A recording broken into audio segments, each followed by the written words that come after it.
Energy conservation is the process of saving energy by reducing energy use and waste.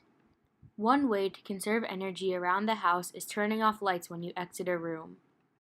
Another way to conserve water around the house is by making sure you turn off the faucet while you brush your teeth.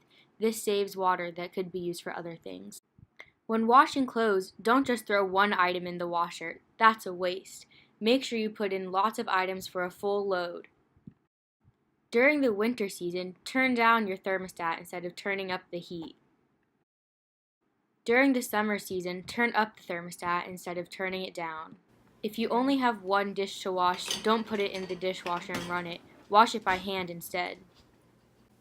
It is much more energy efficient to do a full load of dishes in the dishwasher as opposed to doing the single dish. Even though going to the car wash is fun, it's not energy efficient because that amount of water could be used to wash multiple cars as opposed to just one. Alternative energy is energy that does not come from fossil fuels and that is still in development. One example of alternative energy is a fuel cell. Here we have a young scientist trying to develop a fuel cell that will work. Maybe one day we will see a successful fuel cell that everyone can use. OTEC stands for Ocean Thermal Energy Conversion. Ocean thermal energy conversion occurs when warm surface water is boiled in a vacuum chamber. This chamber will then produce steam that drives a turbine to generate electricity. After the electricity is generated, cold, deep ocean water will condense into the steam. And then, in the end, this steam will eventually turn back into water. The definition of energy efficiency is the percentage of energy put into a system that does not do useful work. To calculate energy efficiency, one must take the output of the product, and then they must divide it by the input of the product, and then they must multiply that number by 100.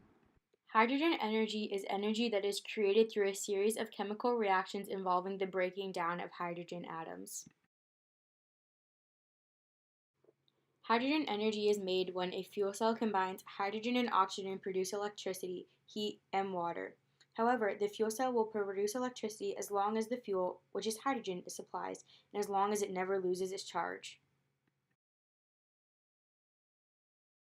Cogeneration is production of two useful forms of energy. Here we have a girl who has just entered an energy power plant. She is surprised at what she finds in the generator. She has just found out that two totally different forms of energy are being produced by the same fuel source.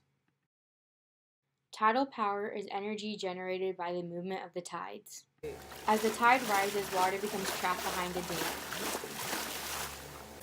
At low tide, water rushes through the dam and spins a turbine. The power from this turbine is then used to generate electricity. When hydrogen is burned in the atmosphere, it combines with oxygen to produce a water vapor, which is a harmless byproduct, and small amounts of nitrogen oxide. Hydrogen gas can be produced by using electricity to split molecules of water. Hydrogen fuel can be made by any material that contains a lot of hydrogen. A hydrogen fuel cell is an electrochemical cell that converts the chemical energy from a fuel into electricity through an electrochemical reaction of hydrogen fuel with oxygen or another oxidizing agent.